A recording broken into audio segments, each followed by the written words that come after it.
ചുറ്റും നോക്കിയാൽ ഒരിക്കലും നമുക്ക് നമ്മുടെ ലക്ഷ്യത്തിലേക്ക് എത്താനായിട്ട് കഴിയത്തില്ല. കാരണം ഏറെക്കുറെയൊക്കെ നമ്മുടെ എല്ലാവരുടെയും ചുറ്റുപാടിലും ഉള്ളത് കുറ്റപ്പെടുത്തലുകളും വിമർശനങ്ങളും. നേരെ മാത്രം നോക്കുക, നേരെ മാത്രം സഞ്ചരിക്കുക, നേരായ ലക്ഷ്യത്തിലേക്ക് എത്താനായിട്ട് ശ്രമിക്കുക. കാരണം നേരെ നോക്കി സഞ്ചരിക്കുന്നവരുടെ മുന്നിൽ മാത്രമേ നമ്മുടെ സ്വപ്നങ്ങളും ലക്ഷ്യങ്ങളും ഉണ്ടാവൂ. കാരണം നമ്മുടെ മുന്നിൽ അല്ലെങ്കിൽ നമ്മുടെ നേരെയാണ് നമ്മുടെ ലക്ഷ്യങ്ങളും നമ്മുടെ സ്വപ്നങ്ങളും. അപ്പൊ എല്ലാവർക്കും നോളജ് ഫാക്ടറിയിലെ പുതിയൊരു വീഡിയോയിലേക്ക് വീണ്ടും സ്വാഗതം.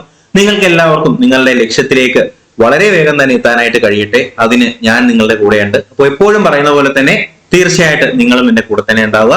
അപ്പൊ നമ്മൾ ഇന്ന് ഈ ക്ലാസ്സിൽ ഡിസ്കസ് ചെയ്യാനായിട്ട് പോകുന്നത് ഭാരതീയ ന്യായ സംഹിത അല്ലെങ്കിൽ BNS-ന്റെ സിലബസ് വൈസ് ആയിട്ടുള്ള സ്പെഷ്യൽ ടോപ്പിക്കിന്റെ രണ്ടാമത്തെ ക്ലാസ് ആണ്. അപ്പൊ ഈ ഒരു ക്ലാസ്സിൽ കുറച്ച് സെക്ഷൻസ് നമ്മൾ പഠിക്കുന്നതായിരിക്കും. അതുപോലെ തന്നെ കഴിഞ്ഞ ക്ലാസ്സിൽ നമ്മൾ പഠിച്ച കാര്യങ്ങൾ ഒന്നും കൂടി ഒന്ന് റിവൈസ് ചെയ്യുന്നതായിരിക്കും. ഓക്കെ, അപ്പൊ ഈ രണ്ട് ക്ലാസ് എന്ന് പറയുന്നത് BNS-ലെ സിലബസിനകത്ത് വരുന്ന ആദ്യത്തെ ഒരു പാർട്ടിനകത്ത് വരുന്നതാണ്. എന്ന് പറയുമ്പോൾ നമ്മുടെ ഡെഫിനിഷൻസ് ആൻഡ് ജനറൽ എക്സെപ്ഷൻസ് എന്ന് പറയുന്നതിൽ ഡെഫിനിഷൻസ് എന്ന് പറയുന്ന ആ ഒരു ടോപ്പിക് നമ്മൾ എന്ത് ചെയ്യും, ഈ ഒരു ക്ലാസ്സോടുകൂടി തീർക്കുന്നതായിരിക്കും. അടുത്ത ക്ലാസ്സിൽ നമ്മൾ ജനറൽ എക്സെപ്ഷൻസ് എന്ന് പറയുന്ന ഒരു സെക്ഷനിലേക്ക് നമ്മൾ കിടക്കുന്നതായിരിക്കും. ഓക്കെ, അപ്പൊ നമുക്ക് എന്തായാലും ക്ലാസ്സിലേക്ക് കിടക്കാം. അതിന് മുന്നേ നോളജ് ഫാക്ടറി PSC എന്ന് പറയുന്ന ഈ ഒരു ചാനൽ ആദ്യമായി കാണുന്ന ആരെങ്കിലും ഉണ്ടെങ്കിൽ ഇതുപോലുള്ള സിലബസ് വൈസ് ആയിട്ടുള്ള ക്ലാസ്സുകൾക്ക് വേണ്ടിയിട്ടും PSC റിലേറ്റഡ് ആയിട്ടുള്ള അപ്ഡേറ്റുകൾ വീഡിയോസിന് വേണ്ടിയിട്ട് എന്ത് ചെയ്യുക, ചാനൽ ഒന്ന് സബ്സ്ക്രൈബ് ചെയ്തേക്കുക.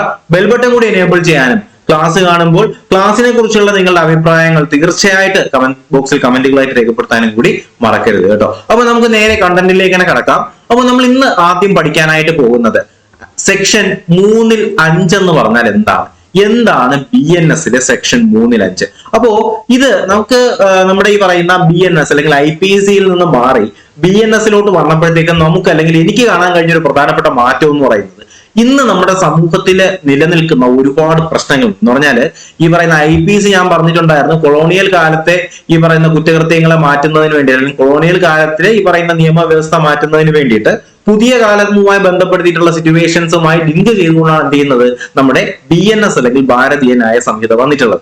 അപ്പോ ഏറെക്കുറെ ഈ പറയുന്ന സെക്ഷൻസ് ഒക്കെ കുറച്ച് ഡീറ്റെയിൽ ആയിട്ട് നോക്കുമ്പോഴത്തേക്കും നമുക്ക് മനസ്സിലാവുന്നതും ആ ഒരു കാര്യം തന്നെയാണ്. അപ്പൊ നമുക്ക് ആദ്യം പഠിക്കാനുള്ള സെക്ഷൻ എന്ന് പറയുന്നത് സെക്ഷൻ 3-5 എന്ന് പറഞ്ഞാൽ എന്താണ് സെക്ഷൻ 3-5? ഒരു കാര്യം നിങ്ങൾ ഇപ്പോഴേ മനസ്സിലാക്കുക. 3-5 അതിനെ ഞാൻ ഈ പറയുന്നത് പോലെ നിങ്ങളൊന്ന് പറഞ്ഞു നോക്കി എന്റെ കൂടെ. 3-4-5 പേര് ചെയ്ത് തീർക്കുക അല്ലെങ്കിൽ ചെയ്യുന്ന ഒരു കൃത്യം. 3-4-5 പേര് കൂടി ഒരുമിച്ച് ചെയ്യുന്ന ഒരു കൃത്യമാണ് 3-5. എന്റെ കൂടെ ഞാൻ റിപ്പീറ്റ് ചെയ്യുക. എന്തുകൊണ്ടാണ് ഞാൻ അങ്ങനെ പറഞ്ഞതെന്ന് ഞാൻ ഈ സെക്ഷൻ പറഞ്ഞു തീരുമ്പോൾ നിങ്ങൾക്ക് മനസ്സിലാവും. എന്റെ കൂടെ നിങ്ങൾ പറയുക. നമ്മൾ നാട്ടിലൊക്കെ പൊതുവെ പറയുന്ന ഒരു കാര്യമാണല്ലേ, അവൻ ഒറ്റയ്ക്കാണോ ചെയ്തത്? അപ്പോഴത്തേക്കും കൂടെ ഇരിക്കുന്ന ഒരാൾ പറയും അവൻ ഒറ്റയ്ക്കല്ല ചെയ്തത്, അവന്റെ കൂടെ എത്ര പേരുണ്ടായിരുന്നു? ഒരു 3-4-5 പേരുണ്ടായിരുന്നു എന്നാണ് പറയുന്നത്. ഒരു ഏകദേശ കണക്കാണല്ലേ. അവൻ ഒറ്റയ്ക്കല്ല അത് ചെയ്തത്, അവന്റെ കൂടെ എത്ര പേരുണ്ടായിരുന്നു? എന്റെ ഒരു ഓർമ്മ കണക്കാണെങ്കിൽ അവന്റെ കൂടെ ഒരു 3-4-5 പേരുണ്ടായിരുന്നു എന്ന് നമ്മൾ എന്ത് ചെയ്യും, നാട്ടുപുറങ്ങളിൽ പറയും. ഏതെങ്കിലും ഒരു കാര്യം സംഭവിക്കുമ്പോൾ ഒറ്റയ്ക്കായിരിക്കും ചെയ്തത്. അപ്പൊ പറയും അവൻ ഒറ്റയ്ക്കല്ല ചെയ്തത്, അവനെ കൊണ്ട് ഒറ്റയ്ക്ക് അങ്ങനെ ചെയ്യാൻ പറ്റൂല, അവന്റെ കൂടെ ഒരു 3-4-5 പേരുണ്ടായിരുന്നു, ഞാൻ കണ്ടു എന്ന് പറയും അല്ലെ. അപ്പൊ നമ്മൾ അവിടെ കോമൺ ആയിട്ട് ഉപയോഗിക്കുന്ന ടേം ആണ് 3-4-5 പേര്. അതിൽ നമ്മൾ 3-5 എടുത്തു. ഓക്കെ, എന്തുകൊണ്ടാണ് ഞാൻ അങ്ങനെ പറഞ്ഞതെന്നുള്ള കാര്യം ഞാൻ നിങ്ങൾക്ക് പറഞ്ഞുതരാം. അപ്പോ ഇതിലെ സെക്ഷൻ 3-5 എന്ന് പ്രതിപാദിക്കുന്നത് എന്താണെന്ന് ചോദിച്ചാൽ act done by several person in furtherance of common intention എന്ന് പറഞ്ഞാൽ എല്ലാവരുടെയും പൊതുവായ ഉദ്ദേശം മുൻനിർത്തി നിരവധി വ്യക്തികൾ ഒരു കുറ്റകൃത്യം ചെയ്യുമ്പോൾ അത്തരം ഓരോ വ്യക്തിയും താൻ മാത്രം ചെയ്തതുപോലെ തന്നെ ആ പ്രവൃത്തിക്ക് ബാധ്യസ്ഥനാണ് എന്നാണ് പറയുന്നത്. ഒരു ചെറിയ എഴുതിയിട്ടില്ലേ, ക്ലിയർ ആയിട്ട് ഞാൻ പറഞ്ഞുതരാം, ഒന്ന് ശ്രദ്ധിക്കാം. നിങ്ങൾ എന്റെ തലയ്ക്ക് മുകളിലായിട്ട് ഒരു പിക്ചർ ഇവിടെ കാണാനായിട്ട് കഴിയും അല്ലെ. ഇവിടെ നിങ്ങൾക്ക് എന്താണ് കാണാനായിട്ട് കഴിയുന്നത്? കുറച്ചു പേര് ചേർന്ന് ഒരു വ്യക്തിയെ അവിടെ മർദ്ദിക്കുകയാണ് അല്ലെ. നമ്മുടെ കേരളത്തില് ഇപ്പോ നമ്മുടെ സമൂഹത്തില് പ്രത്യേകിച്ച് നമ്മുടെ കൊച്ചുകുട്ടികളുടെ ഇടയിൽ ഒരിക്കലും നമ്മൾ ഇതുവരെ കേട്ട് ശീലമില്ലാത്ത വാർത്തകളാണ് നമ്മളിപ്പോ കേൾക്കുന്നത്. അതിന്റെ ഒരു ഭാഗമായിട്ട് ഇപ്പൊ നടന്നൊരു ഇൻസിഡന്റ് ആണ്. തന്റെ സഹപാഠിയെ എന്ത് ചെയ്തു, 4-5 പേര് ചേർന്ന് അടിച്ചു, തലയ്ക്കൊക്കെ അടിച്ചിട്ട് തലയോട്ടി കുട്ടി എന്ത് ചെയ്തു, ആ കുട്ടി മരിക്കുന്നു അല്ലെ. 10ാം ക്ലാസ് പഠിക്കുന്ന ഒരു കുട്ടിയാണ്. അപ്പൊ ആ ഒരു കേസ് നമ്മൾ എടുത്താൽ ആ ഒരു സിറ്റുവേഷൻ ആണെന്നുണ്ടെങ്കിൽ നമ്മളൊരു പോലീസ് ഉദ്യോഗസ്ഥനാണ്, ഞാനും ക്ലാസ് കേൾക്കുന്ന നിങ്ങളും പോലീസ് ഉദ്യോഗസ്ഥരാണ്. സോ നമ്മൾ എന്ത് ചെയ്യുക, ആ ഒരു കാഴ്ചപ്പാടിൽ എല്ലാ കുറ്റകൃത്യങ്ങളെയും കാണുക കേട്ടോ. ആ ഒരു കാര്യം നിങ്ങൾ ഇനി ശ്രദ്ധിക്കുക. ഇനി ചുറ്റുപാടുമുള്ള കേസുകൾ നിങ്ങൾ എന്ത് ചെയ്യുക, ഒരു പോലീസിന്റെ വീക്ഷണ കോണത്തിൽ നിന്ന് നിങ്ങൾ എന്ത് ചെയ്യുക, കാണുക കേട്ടോ. ഒരു വീക്ഷണകോണത്തിൽ നിന്ന് കാണുക. ഓക്കെ, എങ്കിൽ മാത്രമേ നിങ്ങൾക്ക് എന്ത് ചെയ്യാൻ കഴിയത്തുള്ളൂ, ആ ഒരു ബ്രെയിൻ, ആ ഒരു മൈൻഡ് സെറ്റ് നിങ്ങൾക്ക് വരും. ആ ഒരു മൈൻഡ് സെറ്റ് വന്നാലേ നിങ്ങൾക്ക് അവിടെ പരീക്ഷയിൽ സ്റ്റേറ്റ്മെന്റ് ചോദ്യങ്ങൾക്ക് ഉത്തരം എഴുതാനായിട്ട് കഴിയത്തുള്ളൂ. കാരണം എന്താണ്, നമ്മളൊരു പോലീസിന്റെ വീക്ഷണകോണിൽ നിന്ന് നമ്മൾ കാണും. ഓക്കെ, അപ്പൊ ഞാൻ പറഞ്ഞ ഒരു എക്സാമ്പിൾ എന്ന് പറയുന്നത് ഇവിടെ നിങ്ങൾക്ക് ഒരു പിക്ചർ കാണാനായിട്ട് കഴിയും അല്ലേ. ഈ ഒരു പിക്ചർ നിങ്ങൾ ശ്രദ്ധിച്ചാൽ നിങ്ങൾക്ക് മനസ്സിലാവും. ഞാൻ താഴത്തെ പിക്ചർ കാണിച്ചു തരാം. ഈ പിക്ചർ നിങ്ങൾ ശ്രദ്ധിച്ചാൽ മനസ്സിലാവും. ഇവിടെ ഒന്നാമത്തെ വ്യക്തി ഇരിപ്പുണ്ട്, ഇവിടെ രണ്ടാമത്തെ വ്യക്തിയുണ്ട്, ഇവിടെ മൂന്നാമത്തെ വ്യക്തിയുണ്ട്, ഇവിടെ നാലാമത്തെ വ്യക്തിയുണ്ട്. ഈ 4 പേരും കൂടി ഒരുമിച്ചാണ് അല്ലെ, 4 പേരും കൂടി ഒരുമിച്ച് ഇവിടെ ഈ ഒരു വ്യക്തി എന്ത് ചെയ്യാണ്, മർദ്ദിക്കുകയാണ്, കൊലപ്പെടുത്താനായിട്ട് ശ്രമിക്കുകയാണെന്ന് വെച്ചു, കൊല്ലുകയാണെന്ന് വെച്ചു. അപ്പോ ഇവിടെ 4 പേരും കൂടി ചേർന്നിട്ടാണ് എന്ത് ചെയ്യുന്നത്, ഈ പറയുന്ന വ്യക്തിയെ, ഞാൻ ആ വ്യക്തിക്ക് എക്സ് എന്ന് പേരുടെയാണ്, അപ്പൊ ഈ എക്സ് എന്ന് പറയുന്ന വ്യക്തിയെ ഈ 4 പേരും കൂടി ചേർന്നാണ് എന്ത് ചെയ്യുന്നത്, കൊല്ലാനായിട്ട് ശ്രമിക്കുന്നത്. ഓക്കെ, അപ്പോ നമുക്കിതിൽ ഒരു വ്യക്തിയെ മാത്രമായിട്ട് കുറ്റക്കാരനായിട്ട് കണക്കാക്കാനായിട്ട് കഴിയുമോ? നിങ്ങൾ ഈ പിക്ചർ നോക്കിയേ. ഇവിടെ ഈ പറയുന്ന ഒരു വ്യക്തിയെ മാത്രമായിട്ട് കുറ്റക്കാരനായിട്ട് കണക്കാക്കാനായി കഴിയുമോ? ഒരിക്കലുമില്ല. ഇവിടെ ഈ കൊലപാതകം കണ്ടക്ട് ചെയ്യുന്ന ഓരോ വ്യക്തിയും എന്ന് വെച്ചാൽ ഈ 4 പേരാണ് ഈ പറയുന്ന കൊലപാതകം ചെയ്യുന്നതെങ്കിലും ഓരോ വ്യക്തിയും കൊലപാതകം ചെയ്തതായാണ് കണക്കാക്കുന്നത്. മനസ്സിലായില്ലേ? ഈ ഒന്നാമത്തെ വ്യക്തി കൊലപാതകം ചെയ്തു, രണ്ടാമത്തെ വ്യക്തി കൊലപാതകം ചെയ്തു, മൂന്നാമത്തെ വ്യക്തി കൊലപാതകം ചെയ്തു, നാലാമത്തെ വ്യക്തി കൊലപാതകം ചെയ്തു. അതാണ് ഞാൻ പറഞ്ഞത്. എല്ലാവരുടെയും പൊതുവായ ഉദ്ദേശം ഒന്നാണ് അല്ലെ. ഒന്ന് നോക്കിയൊക്കെ, ഈ പറയുന്ന 4 പേരുടെയും പൊതുവായ ഉദ്ദേശം എന്താണ്? ഈ പറയുന്ന എക്സിനെ കൊല്ലുക എന്ന് പറയുന്നത് തന്നെയാണ്. അപ്പോ ഈ പറയുന്ന പൊതുവായ ഉദ്ദേശം മുൻനിർത്തിക്കൊണ്ട് ഈ പറയുന്ന 4 വ്യക്തികൾ ഒരു കുറ്റകൃത്യം ചെയ്യുമ്പോൾ അത്തരം ഓരോ വ്യക്തിയും എന്താണ്, അത് താൻ മാത്രം ചെയ്തതുപോലെ തന്നെ ബാധ്യസ്ഥനാണ്. എന്ന് പറഞ്ഞാല് ഇതിലെ ഓരോ വ്യക്തിയും ഇൻഡിവിജ്വലായി കൊലപാതകം ചെയ്തതിന് തുല്യമാണെന്നാണ് പറയുന്നത്. മനസ്സിലായില്ലേ? ഒരു ഗ്യാങ് ആയിട്ട് വന്നിട്ട്, അപ്പോ എന്താണ്, ഒരു ഗ്യാങ് ആയി വന്നിട്ട് ഒരു കൊലപാതകം ചെയ്യുന്നത് പോലെ തന്നെ, അല്ലെങ്കിൽ ഗ്യാങ് ആയി വന്നൊരു കൊലപാതകം ചെയ്താല് ഓരോ വ്യക്തിയും, ആ ഗ്യാങ്ങിലുള്ള ഓരോ വ്യക്തിയും എന്താണ്, കൊലപാതകം ചെയ്തത് പോലെ തന്നെ ആ ഒരു പ്രവൃത്തിക്ക് ബാധ്യസ്ഥനാണ് എന്നാണ് എന്ത് ചെയ്യുന്നത്, ഏത് സെക്ഷനിൽ പറയുന്നത്. ഞാൻ പറഞ്ഞു, അതെങ്ങനെ ഓർത്തിരിക്കാൻ പറ്റും? നമ്മൾ പറയും എത്ര പേരുണ്ടായിരുന്നു ഈ ഒരു സിറ്റുവേഷൻ എടുത്താല് ഈ കൊലപാതകത്തിൽ എത്ര പേരുണ്ടായിരുന്നു. അപ്പൊ ഞാനാണ് അവിടുത്തെ സാക്ഷി. എനിക്കൊരു ഓർമ്മയിലുള്ള എത്ര പേരാണ്, ഒരു 3-4 പേരെന്ന അല്ലെ, 3-4-5 പേര് എന്നാണ് പറയുന്നത് അല്ലെ. അപ്പൊ നമ്മൾ അതിന് എന്ത് പറയും, 3-4 നമ്മൾ വിഴുങ്ങി 3-4-5 അല്ലെ. അപ്പോ 3-5. ഓക്കെ, ആ രീതിയിൽ തന്നെ നിങ്ങൾ പഠിക്കുക. അപ്പോ കോമൺ ഇന്റൻഷൻ അല്ലെങ്കിൽ പൊതുവായ ഉദ്ദേശം മുൻനിർത്തി ഒരു വ്യക്തി കുറ്റകൃത്യം ചെയ്താൽ, അല്ലെങ്കിൽ കുറച്ച് വ്യക്തികൾ കുറ്റകൃത്യം ചെയ്താൽ ആ ഒരു കുറ്റകൃത്യത്തിൽ ഉൾപ്പെട്ട അല്ലെങ്കിൽ ആ ഒരു കുറ്റകൃത്യത്തില് പാർട്ടിസിപ്പേറ്റ് ചെയ്തിട്ടുള്ള ഓരോ വ്യക്തിയും എന്താണ്, ആ ഒരു കൃത്യം ഒറ്റയ്ക്ക് ചെയ്തതായിട്ട് കണക്കാക്കുമെന്നാണ് എന്ത് ചെയ്യുന്നത്, സെക്ഷൻ 3-5 പറയുന്നത്. സിമ്പിൾ അല്ലേ? ക്ലിയർ അല്ലേ? അപ്പൊ എന്തായാലും ആ ഒരു കാര്യത്തിൽ വേറെ സംശയം ഉണ്ടാവത്തില്ല, സിമ്പിൾ ആണ്. അപ്പൊ ഞാൻ നേരത്തെ പറഞ്ഞ പോലെ തന്നെ ക്ലാസ് കാണുന്ന എല്ലാവരും, നിങ്ങൾക്ക് വേണ്ടി ഞാൻ ഇത്രയും എഫേർട്ട് എടുത്ത് പറഞ്ഞു തരുന്നത് നിങ്ങൾക്ക് അത്രയും മനസ്സിലാവുന്നതിന് വേണ്ടിയിട്ടാണ്. അപ്പൊ തീർച്ചയായിട്ടും എന്റെ ഈ എഫേർട്ട് നിങ്ങൾക്ക് യൂസ് ആവുന്നുണ്ട്, ഉപകാരപ്പെടുന്നുണ്ട് എന്നുണ്ടെങ്കിൽ തീർച്ചയായിട്ടും കമന്റ് ബോക്സിൽ അറിയിക്കുക. അപ്പൊ നിങ്ങളുടെ റെസ്പോൺസ് അനുസരിച്ചിട്ടായിരിക്കും എന്റെ അടുത്ത ക്ലാസ് എന്തായാലും ഉണ്ടാവും. ഓക്കെ, അപ്പൊ എന്തായാലും ആ ഒരു കാര്യം നിങ്ങൾ ശ്രദ്ധിക്കുമെന്ന് തന്നെ ഞാൻ പ്രതീക്ഷിക്കുന്നു. ഒരു പ്രധാനപ്പെട്ട കാര്യം കൂടി പറയാനുണ്ട്. മറ്റൊന്നുമല്ല, നിങ്ങൾക്കറിയാം നമ്മുടെ ചാനലിൽ നിലവിലിപ്പോ നമ്മുടെ പോലീസിന്റെയും WCPയുടെയും ക്ലാസ്സുകൾ സ്റ്റാർട്ട് ചെയ്യുന്നുണ്ട്. IRBയുടെയും നിലവിൽ ഇപ്പോൾ സ്റ്റാർട്ട് ചെയ്തിട്ടുണ്ട്. അതുപോലെ തന്നെ സബ് ഇൻസ്പെക്ടർ മെയിൻസിന്റെ ക്ലാസ്സുകൾ സ്റ്റാർട്ട് ചെയ്തിട്ടുണ്ട്. അപ്പൊ ഈ പറയുന്ന CPO WCPO ബാച്ചിലേക്ക് നിങ്ങൾക്ക് ജോയിൻ ചെയ്യാം. ലാസ്റ്റ് ബാച്ച് ആണ്. അപ്പോൾ എത്രയും വേഗം തന്നെ ജോയിൻ ചെയ്യാനായിട്ട് ശ്രമിക്കുക. 600 രൂപയാണ് പേയ്മെന്റ് ചെയ്യാനുള്ള നമ്പർ താഴെ സ്ക്രോൾ ചെയ്യുന്നുണ്ട്, ഇവിടെ കൊടുക്കുന്നുണ്ട്. 9961169272. ഈ നമ്പറിലേക്ക് ഒരു കാരണവശാലും കോൾ ചെയ്യരുത്. ഇത് വാട്സ്ആപ്പ് നമ്പറാണ്, പേയ്മെന്റ് നമ്പറാണ്. ഈ നമ്പറിലേക്ക് ജോയിൻ ചെയ്യാൻ താല്പര്യമുള്ളവർ ഈ നമ്പറിലേക്ക് പേയ്മെന്റ് ചെയ്ത ശേഷം 600 രൂപ പേയ്മെന്റ് ചെയ്ത ശേഷം സ്ക്രീൻഷോട്ട് ഇതേ നമ്പറിലേക്ക് തന്നെ നിങ്ങൾ എന്ത് ചെയ്യുക, വാട്സ്ആപ്പിൽ അയച്ചു തരിക. നിങ്ങൾ ഗ്രൂപ്പിലേക്ക് ആഡ് ചെയ്യുന്നതായിരിക്കും. അതുപോലെ തന്നെ നിങ്ങൾക്ക് ഇപ്പോ ഇതല്ല വേണ്ടത്, എന്താണ് മൊത്തമായിട്ട് വേണം എന്ന് പറയുമ്പോൾ നമ്മുടെ ഫോഴ്സ് എക്സാംസ് എന്ന് പറയുമ്പോൾ ഏതൊക്കെയാണ്, +2 ലെവൽ ഫോഴ്സ് എക്സാംസ് ആയിട്ടുള്ള പോലീസും എക്സൈസും ഫയർഫോഴ്സും BT ഒക്കെ വേണമെന്നുണ്ടെങ്കിൽ നിങ്ങൾക്ക് എന്ത് ചെയ്യാം, കമ്പൈൻഡ് ആയിട്ട് ഈ പറയുന്ന ഫോഴ്സ് 2025 എന്ന് പറയുന്ന ബാച്ചിലേക്ക് ജോയിൻ ചെയ്യാം. 999 രൂപയാണ് പേയ്മെന്റ് നമ്പറും കാര്യങ്ങളൊക്കെ സെയിം തന്നെയാണ്. അഥവാ നിങ്ങൾക്ക് ഇപ്പോൾ വേണ്ടത് പോലീസ് മാത്രം മതി, എക്സൈസ് മാത്രം മതി, ഫയർഫോഴ്സ് മാത്രം മതി, BT മാത്രം മതി എന്നുണ്ടെങ്കിൽ ഏത് ബാച്ചാണ് ആവശ്യമുള്ളത് എന്നുള്ള കാര്യം നിങ്ങൾ എന്ത് ചെയ്യുക, വാട്സ്ആപ്പിൽ മെസ്സേജ് അയച്ചത് നിങ്ങൾക്ക് ഗ്രൂപ്പിലേക്ക് ആഡ് ചെയ്യാം. അതുപോലെ തന്നെ ഞാൻ നേരത്തെ പറഞ്ഞ SIയുടെ സബ് ഇൻസ്പെക്ടറിന്റെ മെയിൻസ് ബാച്ച് നമ്മൾ സ്റ്റാർട്ട് ചെയ്തിട്ടുണ്ട്, ജോയിൻ ചെയ്യാം. അതുപോലെ തന്നെ നിങ്ങൾക്ക് ഡ്രൈവർ ബാച്ച് ആണ് വേണ്ടത്, ഫയർഫോഴ്സ് ഡ്രൈവറിന്റെ ബാച്ച് അവൈലബിൾ ആണ്. CPO WCPO ഡ്രൈവറിന്റെ ബാച്ചും അവൈലബിൾ ആണ്. ഓക്കെ, അപ്പൊ എന്തായാലും എത്രയും വേഗം തന്നെ ജോയിൻ ചെയ്യാത്ത ആരെങ്കിലും ഉണ്ടെങ്കിൽ ഇപ്പൊ തന്നെ ജോയിൻ ചെയ്യാനായിട്ട് ശ്രമിക്കുക. കാരണം കഴിഞ്ഞ 4 വർഷമായിട്ട് തീർച്ചയായിട്ടും ഒരുപാട് ഉദ്യോഗാർത്ഥികളെ നമുക്ക് ഈ പറയുന്ന യൂണിഫോം തസ്തികകളിലേക്ക് എത്തിക്കാനായിട്ട് കഴിഞ്ഞിട്ടുണ്ട്. അതിന്റെ ഒരു അഭിമാനവും നമുക്കുണ്ട്. അപ്പൊ എന്തായാലും നമുക്കിനി അടുത്ത സെക്ഷനിലേക്ക്, അടുത്ത പോയിന്റിലേക്ക് കടക്കാം. ഇനി നമുക്ക് അടുത്ത് പഠിക്കാനുള്ളത് സെക്ഷൻ 4. ഓക്കെ, അപ്പോ കഴിഞ്ഞ ക്ലാസ്സിൽ ഞാൻ പഠിപ്പിച്ചെന്ന കാര്യം ഞാൻ ഒന്നുകൂടി പറഞ്ഞുതരാം, അവസാനം പറഞ്ഞുതരാം. അപ്പോൾ ഇന്ന് നമ്മൾ പഠിക്കുന്ന രണ്ടാമത്തെ സെക്ഷൻ, നമ്മൾ ആദ്യം ഏതാ സെക്ഷൻ പഠിച്ചത്, 3-5 പഠിച്ചല്ലേ. എന്താണ് അതിൽ പറയുന്നത്, ഒരു കൂട്ടം ആൾക്കാരെ ഒരു കൃത്യം ചെയ്താൽ അതിൽ ഓരോ വ്യക്തിയും ഇൻഡിവിജ്വലായിട്ട് ആ ഒരു കുറ്റകൃത്യം ചെയ്തതായിട്ട് ബാധ്യസ്ഥനാണ് എന്നാണ് എന്ത് ചെയ്യുന്നത് 3-5 പറയുന്നത്. അതിനുശേഷം നമുക്ക് പഠിക്കാനുള്ളത് ഏതാണ്? സെക്ഷൻ 4 എന്ന് പറഞ്ഞാൽ എന്താണ്? ശിക്ഷകളെ കുറിച്ച് പ്രതിപാദിക്കുന്ന BNS വകുപ്പ് സ്റ്റേറ്റ്മെന്റ് ആയിട്ട് ചോദിക്കും. എന്താണ് ചോദിക്കുന്നത്? BNS അല്ലെങ്കിൽ ഭാരതീയ ന്യായ സംഹിതയില് ശിക്ഷകളെ കുറിച്ച് പ്രതിപാദിക്കുന്ന വകുപ്പ് സെക്ഷൻ 5 ആണ് എന്ന് പറഞ്ഞാൽ സെക്ഷൻ ആ ഒരു സ്റ്റേറ്റ്മെന്റ് ശരിയാണോ തെറ്റാണോ അല്ലെ? കാരണം എന്താണ്? നമുക്കറിയാം BNS ഭാരതീയ ന്യായ സംഹിതയിൽ ശിക്ഷകളെ കുറിച്ച് പ്രതിപാദിക്കുന്ന വകുപ്പ് ഏതാണെന്ന് ചോദിച്ചാൽ നമ്മൾ ഏതെന്ന് പറയും മക്കളെ? അത് സെക്ഷൻ 4 ആണെന്ന് പറയും അല്ലെ? സെക്ഷൻ 4 ആണ് ശിക്ഷകൾ അല്ലെങ്കിൽ പണിഷ്മെന്റിനെ കുറിച്ച് പറയുന്നത്. എന്താണ് ഇതിൽ പറയുന്നത്? ഈ സംഹിതയിലെ വ്യവസ്ഥകൾ പ്രകാരം കുറ്റവാളികൾക്ക് ബാധ്യതയുള്ള ശിക്ഷകൾ ഇവയാണ്, അല്ലെങ്കിൽ കുറച്ച് ശിക്ഷകളാണ്. നമ്മുടെ BNS പ്രകാരം ആൾക്കാർക്ക് കൊടുക്കുന്ന ശിക്ഷകൾ ഇതൊക്കെയാണെന്നാണ് പറയുന്നത്. ഏതൊക്കെയാണ് BNS പ്രകാരം ആൾക്കാർക്ക് കൊടുക്കുന്ന ശിക്ഷകൾ? ഏതൊക്കെയാണ് കുറ്റവാളികൾക്ക് കൊടുക്കുന്നത്? ഒന്ന്, മരണശിക്ഷ അല്ലെങ്കിൽ തൂക്കുകയറ് നമ്മൾ കൊടുക്കും. രണ്ടെന്ന് പറയുന്നത് എന്താണ്? ഒന്നിൽ നമ്മൾ ജീവപര്യന്തം തടവ് കൊടുക്കും.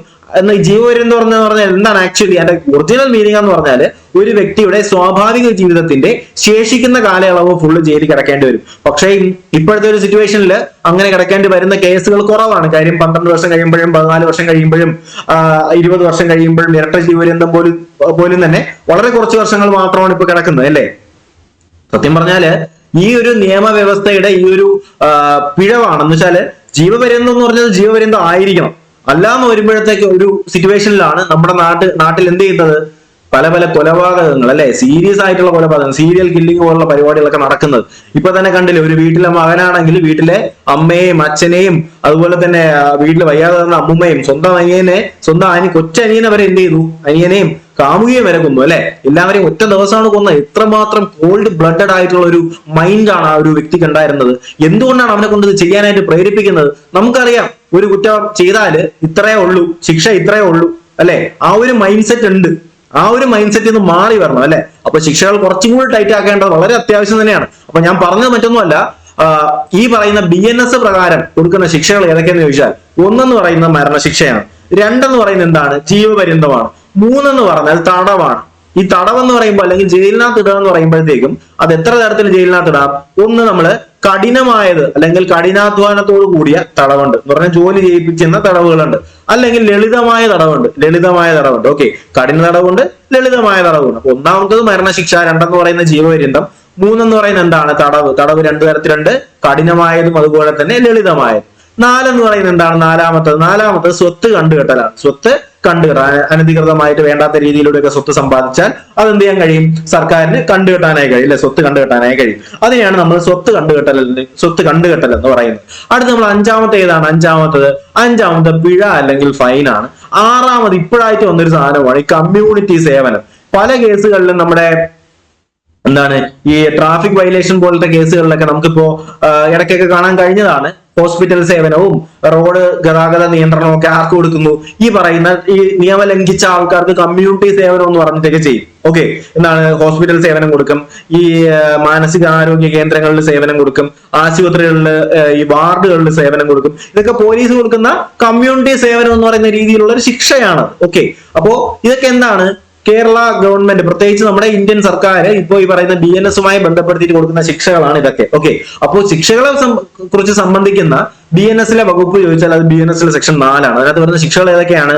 മരണശിക്ഷ വരുന്നുണ്ട്, ജീവപര്യന്തം വരുന്നുണ്ട്, തടവ് 2 തരത്തിൽ, കഠിനമായതും ലളിതമായതും, 4 സ്വത്ത് കണ്ടുകെട്ടൽ, 5 പിഴ, 6 എന്ന് പറയുന്നത് കമ്മ്യൂണിറ്റി സേവനം. ഇങ്ങനെയുള്ള 6 തരത്തിലുള്ള ശിക്ഷകളാണ് നമുക്കുള്ളത്. ഇനി നമുക്ക് പഠിക്കാനുള്ള സെക്ഷൻ 11 കുറിച്ചാണ്. അപ്പൊ അതിനു മുന്നേ നമ്മൾ ഇന്ന് പഠിച്ച ആദ്യത്തെ സെക്ഷൻ ഏതാണ്? 3-5 ഓർമ്മയുണ്ടെന്ന് പ്രതീക്ഷിക്കുന്നു. 4 ശിക്ഷകൾ ഓർമ്മയുണ്ടെന്ന് തന്നെ പ്രതീക്ഷിക്കുന്നു. ഇനി നമുക്ക് പഠിക്കേണ്ട 4 ശേഷം അടുത്തുള്ളത് 11 കറക്റ്റ് സിലബസ് വൈസിലാണ്. ഇതിനിടയിലുള്ളതെന്നും പഠിക്കണ്ടെന്ന് പഠിക്കണ്ട. ഞാൻ തരുന്ന കാര്യങ്ങൾ മാത്രം പഠിച്ചാൽ മതി. ഓക്കെ, അപ്പോ സെക്ഷൻ 11 പറയുന്നത് എന്താണ്? Solitary confinement. നിങ്ങൾക്ക് ഈ ഒരു ജയിലിലെ സിറ്റുവേഷൻ കണ്ടാൽ മനസ്സിലാവും. ഈ ജയിലിൽ വേറെ പ്രതികളുണ്ടോ? ഇല്ല. ഇവിടെ ഈ ഒരു ഒറ്റ മനുഷ്യൻ മാത്രമേ ഉള്ളൂ അല്ലെ? കാരണം എന്താണ്? ഇതെന്ന് പറയുന്നത് ഏകാന്ത തടവ് എന്നാണ് ഈ മലയാളത്തിൽ പറയുന്നത്. സോളിറ്ററി കൺഫൈൻമെന്റ് എന്ന് പറഞ്ഞാൽ മലയാളം എന്താണ്?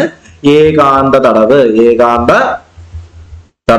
അപ്പൊ ഇത് നമുക്ക് എങ്ങനെ ഓർത്തിരിക്കാൻ പറ്റും? എടാ മക്കളെ, ഈ സോളിറ്ററി കൺഫൈൻമെന്റ് എന്ന് പറഞ്ഞാൽ എന്താണ് ഉദ്ദേശിക്കുന്നത്?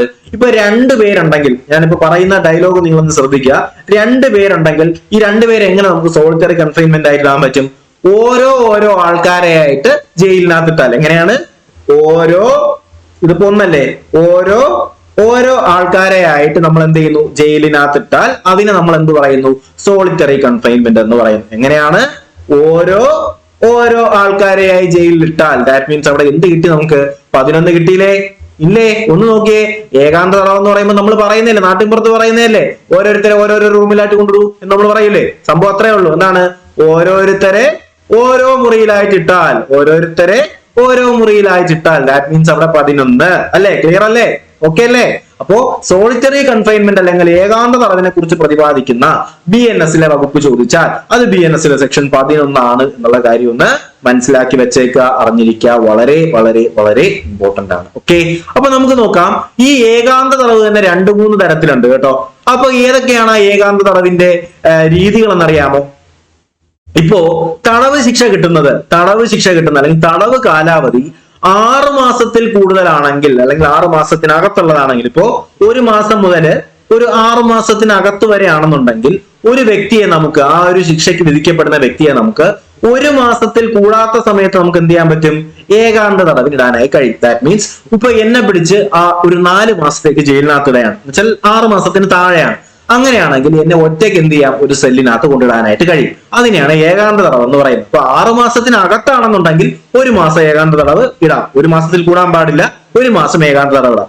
എന്നാൽ 6 മാസത്തിൽ കവിയുകയും 1 വർഷത്തിനുള്ളിലാണെന്നുണ്ടെങ്കിൽ, എന്ന് പറഞ്ഞാൽ 6 മാസം മുതൽ 1 വർഷം വരെ ആണെന്നുണ്ടെങ്കിൽ അവിടെ ആ ഒരു പ്രസ്തുത വ്യക്തിയെ 2 മാസത്തിൽ കൂടാത്ത സമയം, ശ്രദ്ധിക്കുക, 2 മാസത്തിൽ കൂടാത്ത സമയം, ദാറ്റ് മീൻസ് 2 മാസം വരെ അവനെ എന്ത് ചെയ്യാം?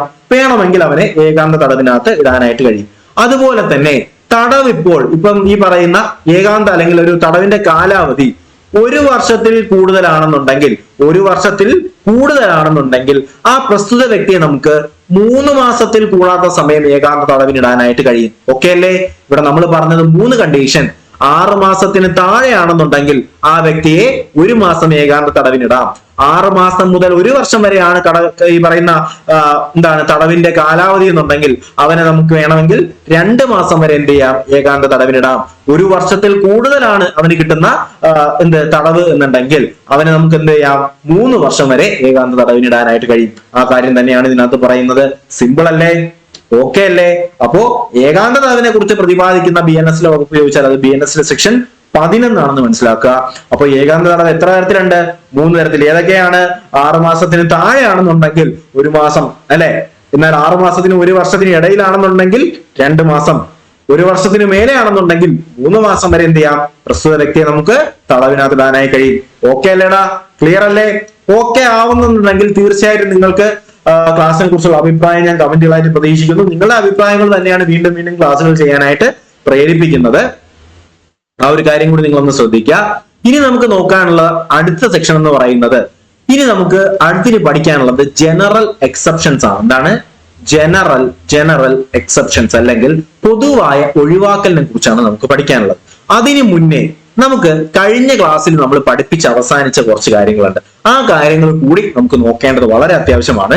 കാരണം നമ്മൾ കഴിഞ്ഞ ക്ലാസ്സിൽ പഠിപ്പിച്ചതും ഈ ക്ലാസ്സിൽ പഠിപ്പിച്ചതും കൂടി ആവുമ്പോഴത്തേക്കും ഡെഫിനിഷൻസ് എന്ന് പറയുന്ന ആ ഒരു സെക്ഷൻ അങ്ങ് ക്ലിയർ ആവും. സിലബസിലെ ഡെഫിനിഷൻ എന്ന് പറയുന്ന ഒരു സെക്ഷൻ ഉണ്ട്. ഡെഫിനിഷൻസ് ആൻഡ് ജനറൽ എക്സെപ്ഷൻസ് എന്നാണ് ഒരു സെക്ഷൻ ഉള്ളത്. അതിൽ ഡെഫിനിഷൻ എന്ന് പറയുന്ന പോർഷൻ നമ്മൾ എന്ത് ചെയ്തു? ഈ ഒരു ക്ലാസ്സോട് കൂടി നമ്മൾ അവസാനിപ്പിച്ചു. അപ്പൊ കഴിഞ്ഞ ക്ലാസ്സിൽ നമ്മൾ ആദ്യം പഠിച്ചത് എന്തിനെ കുറിച്ചാണ്? സെക്ഷൻ 2-ൽ 3 എന്ന് പറഞ്ഞാൽ എന്താണ്? 2-ൽ 3 എന്ന് പറഞ്ഞാൽ എന്താണ്? അതിനകത്ത് നമ്മൾ എന്താണ് സംസാരിച്ചത്? കുട്ടി അല്ലെങ്കിൽ ചൈൽഡ് എന്ന് പറഞ്ഞാൽ ആരാണ്? നമ്മൾ പറഞ്ഞു 18 വയസ്സിന് താഴെയുള്ള ആരെയും നമ്മൾ എന്ത് ചെയ്യുന്നു? കുട്ടികളായി കണക്കാക്കുന്നു. സോ കുട്ടി അല്ലെങ്കിൽ ചൈൽഡിനെ കുറിച്ച് പ്രതിപാദിക്കുന്ന BNS വകുപ്പാണ് സെക്ഷൻ 2-ൽ 3. അതിനുശേഷം നമ്മൾ പറഞ്ഞ ഏത് സെക്ഷൻ ആണ്? ഒന്ന് ഓർത്ത് നോക്കിയേ. നമ്മൾ പറഞ്ഞു 2-ൽ 3 പറഞ്ഞിട്ട് 2-ൽ 4 ആണ് പോയത്. ഞാൻ പറഞ്ഞിട്ടുണ്ടായിരുന്നു 2-ൽ 4 എന്ന് പറഞ്ഞാൽ എന്താണ്? വ്യാജൻ അല്ലേ? എന്താണ്? വ്യാജൻ അല്ലെങ്കിൽ ഫോർജറി അല്ലെങ്കിൽ കൗണ്ടർ ഫീറ്റ് എന്നാണ് യഥാർത്ഥ വാക്ക് അല്ലെ? കൗണ്ടർ ഫീറ്റ് എന്നാണ് യഥാർത്ഥ വാക്ക്. അപ്പോ വ്യാജൻ അല്ലെങ്കിൽ എന്താണ് ഡ്യൂപ്ലിക്കേറ്റ് എന്ന് പറഞ്ഞാൽ ഒരു വസ്തുവിനെ മറ്റൊന്നുമായിട്ട് സാമ്യപ്പെടുത്തുന്നത്, അല്ലെങ്കിൽ ഒരു വസ്തുവിനെ, ഒറിജിനൽ വസ്തുവിനെ മറ്റൊരു വസ്തുവുമായിട്ട് സാമ്യപ്പെടുത്തുകയാണ് അല്ലെ? അങ്ങനെയാണെന്നുണ്ടെങ്കിൽ അതിനെ നമ്മൾ എന്ത് പറയുന്നു? വ്യാജൻ എന്ന് പറയുന്നു, അല്ലെങ്കിൽ കൗണ്ടർ ഫീറ്റ് എന്ന് പറയുന്നു. അപ്പൊ കൗണ്ടർ ഫീറ്റിനെ കുറിച്ച് പറയുന്നത് 2-ൽ 4 ആണെന്ന് പറഞ്ഞു. അതിനുശേഷം നമ്മൾ നേരെ എങ്ങോട്ടാ ചാടിയത്? 2-ൽ 8 ചാടിയത്. 2-ൽ 8 എന്ന് പറഞ്ഞാൽ എന്താണ് പറഞ്ഞത്? അതില് രേഖ എന്ന് പറഞ്ഞാൽ എന്താണ്? രേഖ എന്ന് പറഞ്ഞാൽ രേഖ അല്ലെങ്കിൽ ഡോക്യുമെന്റ് എന്ന് പറയുന്നത്. ഡോക്യുമെന്റ് നമുക്ക് നേരത്തെ ഉണ്ടായിരുന്നത് റിട്ടൺ ഡോക്യുമെന്റ്, പ്രിന്റഡ് ഡോക്യുമെന്റ് ഒക്കെയാണ്. ഇപ്പോ അതെന്ത് ഡോക്യുമെന്റ് കൂടി പരിഗണിക്കുന്നു? ഡിജിറ്റൽ അല്ലെ, ഡിജിറ്റൽ ഡോക്യുമെന്റ് കൂടി എന്ത് ചെയ്യുന്നു? ഡിജിറ്റൽ അല്ലെ. ഓക്കെ, ഡിജിറ്റൽ ഡോക്യുമെന്റുകൾ കൂടി ഇപ്പൊ നിലവിൽ, അല്ലെങ്കിൽ കമ്പ്യൂട്ടർ ഡോക്യുമെന്റുകൾ കൂടി ഇപ്പൊ നിലവിൽ എന്ത് ചെയ്യാണ്? രേഖകളായിട്ട് കണക്കാക്കുകയാണ്. അങ്ങനെയുള്ള കാര്യങ്ങൾ നമ്മൾ കഴിഞ്ഞ ക്ലാസ്സിൽ നമ്മൾ പറഞ്ഞിട്ടുണ്ടായിരുന്നു. അതിനുശേഷം നമ്മൾ പറഞ്ഞ ഏത് സെക്ഷൻ ആണ്? സെക്ഷൻ 2-13 ആണ് അതിനുശേഷം പറഞ്ഞത്. 2-13 എന്താണ് പറഞ്ഞത്? ഹാർബർ അല്ലെങ്കിൽ അഭയം നൽകുക, അഭയം നൽകൽ. അപ്പൊ നമ്മൾ പറഞ്ഞു ഒരു വ്യക്തിക്ക്, ഭക്ഷണമില്ലാത്ത ഒരു വ്യക്തിക്ക് ഭക്ഷണം കൊടുക്കുന്നതും വെള്ളം കൊടുക്കുന്നതും എന്ത് തന്നെയാണ്? അഭയം തന്നെയാണ്. അഭയം ഒരു കുറ്റകൃത്യമാവുന്ന എപ്പോഴാണ്? അവന് വെടിമരുന്ന് കൊടുക്കുകയോ അല്ലെങ്കിൽ അവന് സ്ഫോടക വസ്തുക്കൾ, ആയുധങ്ങളൊക്കെ കൊടുത്താലും എന്ത് തന്നെയാണ്? അഭയം കൊടുക്കാൻ. നമ്മളൊരു വ്യക്തിയെ ഏത് രീതിയിൽ സഹായിച്ചാലും, പോസിറ്റീവായി സഹായിച്ചാലും നെഗറ്റീവായി സഹായിച്ചാലും അത് തന്നെയാണ്? അഭയം തന്നെയാണ്. അത് നെഗറ്റീവ് ആകുമ്പോഴാണ് അവിടെ എന്തായിട്ട് മാറുന്നത്? കുറ്റകൃത്യമായിട്ട് മാറുന്നത്. അതിനുശേഷം നമ്മൾ പറഞ്ഞു 2-14. 2-14 എന്ന് പറഞ്ഞാൽ എന്താണ്? പരിക്ക് അല്ലെ, പരിക്ക് എന്ന് പറഞ്ഞാൽ എന്താണ്? ഒരു വ്യക്തിക്ക് ശാരീരികമായി ഉണ്ടാകുന്ന ഇഞ്ചുറി മാത്രമാണോ പരിക്ക്? അല്ല, അവന് മാനസികമായി എന്തെങ്കിലും ബുദ്ധിമുട്ടുണ്ടാക്കിയാലും, അവന് മാനസികമായി എന്തെങ്കിലും മുറിവേറ്റാലും അതിനെന്തെന്ന് പറയുന്നു? പരിക്കെന്ന് പറയുന്നു. അപ്പൊ 14 ശേഷം നമ്മൾ അടുത്ത് ജമ്പ് ചെയ്ത് എങ്ങോട്ടാണ്? സെക്ഷൻ ഇതിന്റെ ഡബിൾ 28 എന്താണ് പറയുന്നത്? പൊതുപ്രവർത്തകൻ അല്ലെ, പൊതുപ്രവർത്തകൻ. ഓർമ്മ കാണുമല്ലോ, ആരാണ് പൊതുപ്രവർത്തകൻ എന്ന് പറഞ്ഞാല്? നമ്മൾ പറഞ്ഞു സർക്കാരിൽ നിന്ന്, ഗവൺമെന്റിൽ നിന്ന് ഏതെങ്കിലും ഒരു ജോലിക്ക് പകരമായി ഫീസോ കൂലിയോ അല്ലെങ്കിൽ എന്തെങ്കിലും ഒരു റെമ്യൂണറേഷനോ ചെക്കോ എന്തെങ്കിലും കിട്ടുകയാണെന്നുണ്ടെങ്കിൽ ആ ഒരു ജോലി ചെയ്യുന്ന വ്യക്തിയെ നമ്മൾ എന്താണ് പറയുന്നത്? പൊതുപ്രവർത്തകൻ. അതിപ്പോ ഒരു ഗവൺമെന്റ് ഓഫീസർ ആയിക്കോട്ടെ, ഒരു കോൺട്രാക്ട് വർക്കർ ആയിക്കോട്ടെ, ആരേലും ആയിക്കോട്ടെ, ഈ പറയുന്ന ഒരു ജോലിക്ക് ബദലായി സർക്കാരിൽ നിന്ന് ഫീസോ അല്ലെങ്കിൽ ഈ പറയുന്ന ശമ്പളമോ എന്തെങ്കിലും ബത്തയോ ഒക്കെ കിട്ടുകയാണെന്നുണ്ടെങ്കിൽ ആ ഒരു വ്യക്തി നമ്മൾ പറയുന്നതാണ് എന്ത്?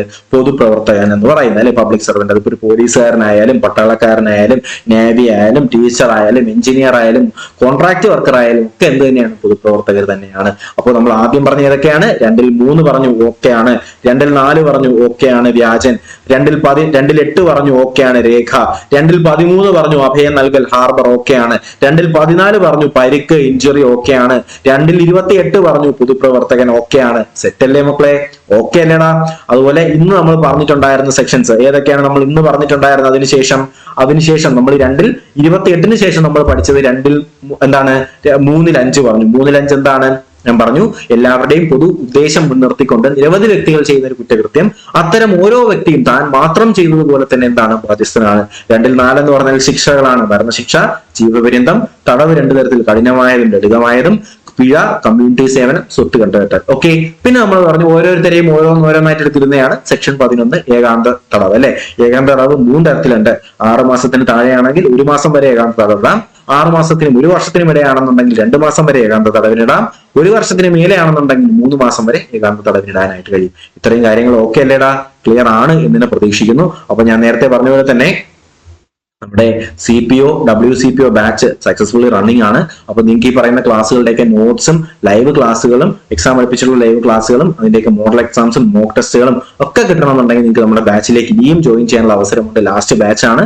എത്രയും വേഗം തന്നെ ജോയിൻ ചെയ്യാൻ താല്പര്യമുള്ളവര് താഴെ സ്ക്രോൾ ചെയ്യുന്ന നമ്പറിലേക്ക് വിളിക്കരുത്, കോൾ ചെയ്യരുത്. ഞാൻ പറഞ്ഞു കോൾ ചെയ്യരുത്. വാട്സപ്പിൽ ഒരു മെസ്സേജ് ഇടുക. വാട്സപ്പിൽ നിങ്ങൾ ഈ നമ്പറിലോട്ട് തന്നെ പേയ്മെന്റ് ചെയ്തിട്ട് ഇതേ നമ്പറിലേക്ക് തന്നെ പേയ്മെന്റിന്റെ സ്ക്രീൻഷോട്ട് കൂടെ അയച്ചാൽ ഗ്രൂപ്പിലേക്ക് ആഡ് ചെയ്യുന്നതായിരിക്കും.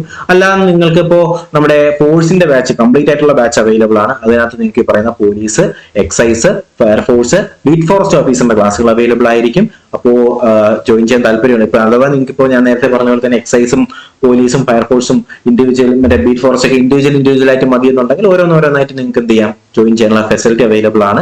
വാട്സാപ്പിൽ ഒരു മെസ്സേജ് ഇട്ടാൽ മാത്രം മതിയാവും. അപ്പൊ എന്തായാലും ക്ലാസ് നിങ്ങൾക്ക് ഇഷ്ടമായെന്നുണ്ടെങ്കിൽ തീർച്ചയായിട്ടും വീഡിയോ ഒന്ന് ലൈക്ക് ചെയ്യാൻ നിങ്ങൾ മറക്കരുത്. ചാനൽ സബ്സ്ക്രൈബ് ചെയ്യുക. തീർച്ചയായിട്ടും ഈ ഒരു വീഡിയോ നിങ്ങളുടെ ബാക്കിയുള്ള CPO WCPO പഠിക്കുന്ന കൂട്ടുകാരിലേക്ക് ഒന്ന് ഷെയർ ചെയ്ത് കൊടുക്കുക. ക്ലാസിന്റെ അഭിപ്രായങ്ങൾ തീർച്ചയായിട്ടും കമന്റുകളായിട്ട് രേഖപ്പെടുത്തുക. അടുത്ത ക്ലാസ് ഉടനെ തന്നെ ഉണ്ടാവും. അപ്പൊ എന്തായാലും നമ്മൾ ആദ്യത്തെ ഈ ഒരു ടോപ്പിക്കിന്റെ ജനറൽ എക്സെപ്ഷൻസിന് മുന്നേ വരുന്ന ഡെഫിനിഷൻ എന്ന് പറയുന്ന തലക്കെട്ടുകൾ എന്ന് പറയുന്ന ടോപ്പിക്ക് നമ്മൾ കവർ ചെയ്തിട്ടുണ്ട്.